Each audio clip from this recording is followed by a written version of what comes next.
Bonjour à toutes et à tous et bienvenue sur cette nouvelle vidéo de Tabac Stop Therapy, cette chaîne qui vous accompagne vers un arrêt tabac à succès définitivement et sans prendre de poids.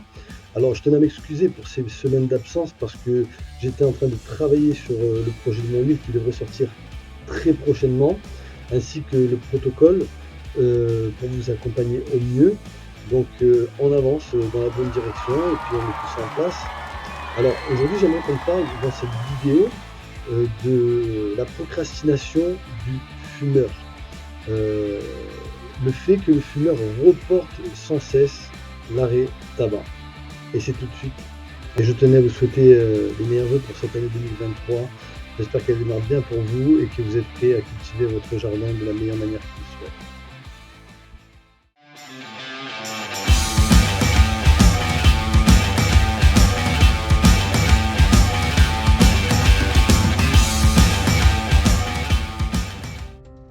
Alors au fond, qu'est-ce que la procrastination?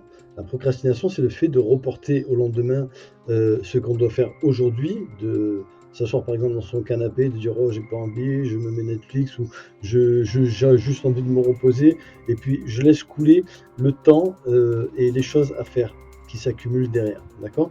Et pourquoi le fumeur procrastine autant? Tout simplement parce que la drogue, la nicotine, vous rend léthargique avec le temps et ce processus est très très long. Tellement long que le fumeur ne se rend pas compte du changement qui s'opère en lui et de temps en temps, il porte son attention, comme je l'explique dans une autre vidéo, entre le conflit du conscient et de l'inconscient lors de l'arrêt tabac.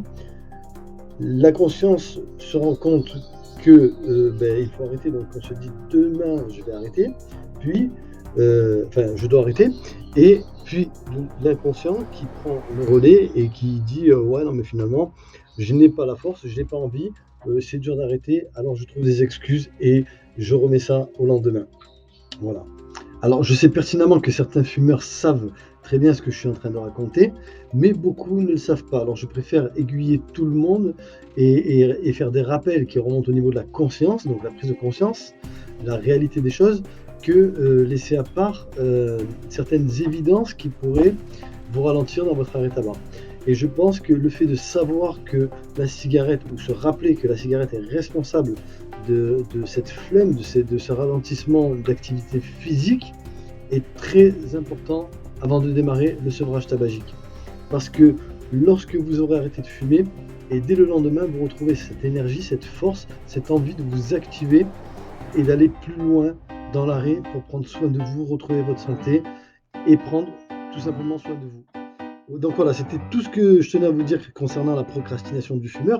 Je sais que c'est un sujet logique pour certaines personnes, pour beaucoup de personnes, pour la plupart des fumeurs même, mais n'oubliez pas les 7 à 8 millions de personnes qui décèdent chaque année et qui n'ont pas eu cet état de lucidité, cet état de prise de conscience que c'est une étape à franchir avant d'arrêter de fumer. Voilà. Donc comme je vous le promets dans des vidéos précédentes, cette chaîne est faite pour vous aider à arrêter de fumer. Je suis spécialisé dans l'arrêt du tabac depuis 2008. J'ai accompagné des centaines de fumeurs et j'ai créé ce protocole qui vous accompagne. Mais il est important de mettre pièce par pièce en place et dans l'ordre.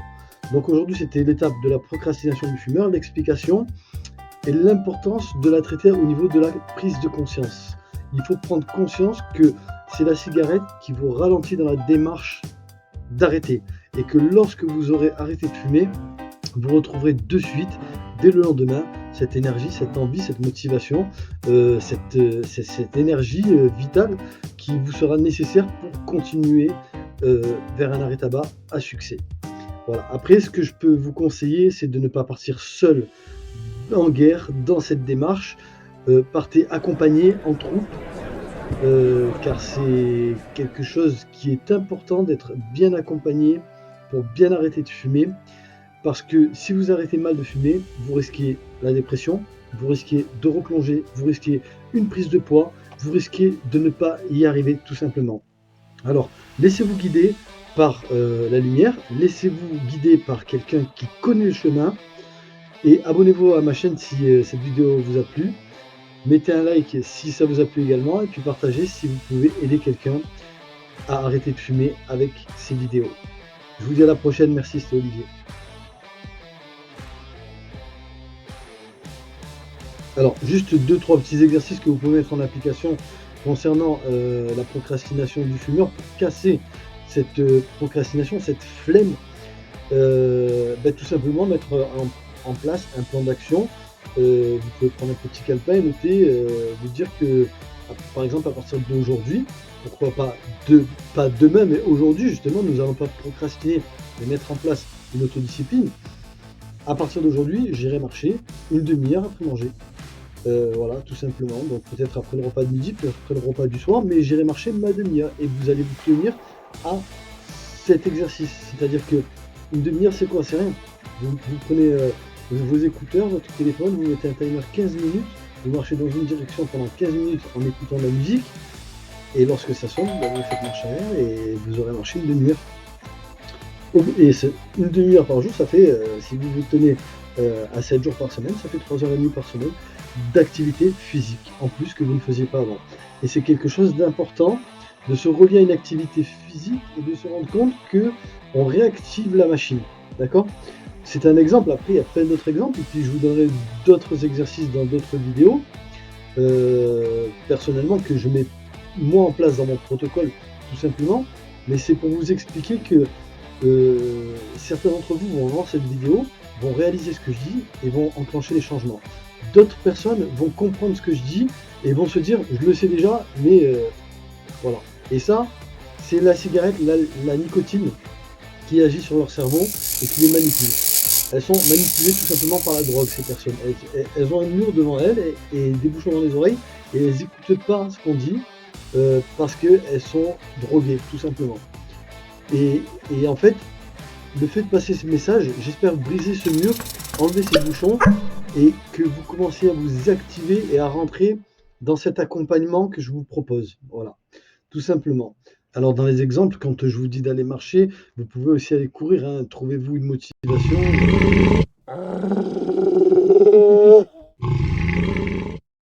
Donc c'était Olivier de Tabastop Thérapie. J'espère que cette vidéo vous a plu. J'espère qu'elle vous a apporté de la valeur. Si vous souhaitez vous abonner à ma chaîne pour recevoir de nouvelles vidéos que je vais mettre sur le sujet pour vous accompagner vers un arrêt tabac à succès, c'est avec plaisir. Vous pouvez également mettre un like ou partager à quelqu'un que vous aimez et que vous souhaitez voir guérir de ce fléau qui est la cigarette. Je vous dis à bientôt, c'était Olivier de Tabastop Thérapie. Merci. Et n'oubliez pas, le temps presse.